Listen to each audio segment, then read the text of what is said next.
آپ نے مجنون کا نام تو سنا ہوگا، اس کا پہلے نام تھا قیس، اب وہ عشق مجازی کا شکار ہو گیا، لیلا سے عشق کرنے لگا۔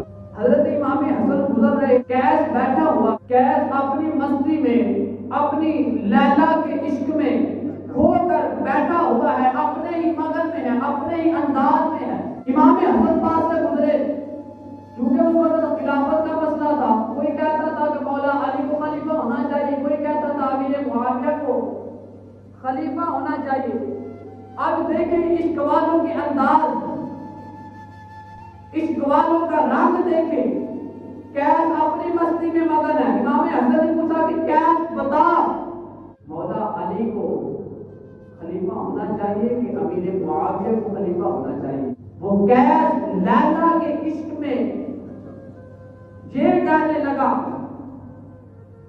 کہ یار اگر مجھ سے پوچھتے ہو تو میں کہتا ہوں کہ لیلا کو خلیفہ بنا دو، اگر مجھ سے پوچھتے ہو میں کہتا ہوں کہ لیلا کو خلیفہ بنا دو۔ حضرت امام حسن کہتے ہیں کہ انت مجنون، تو مجنون ہو گیا ہے، عشق مجازی نے تیرا یہ حال کیا ہے، نہ تجھے مولا علی یاد رہے، نہ تجھے امیر معاویہ یاد رہے، نہ تجھے خلافت یاد رہے، تو کہتا ہے لیلا کو خلیفہ بنا دیا جائے۔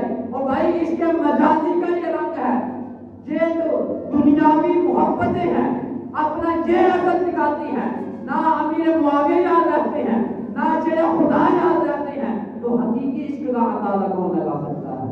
جب رب سے عشق ہوتا ہے تو اس کا اندازہ کون لگا سکتا ہے؟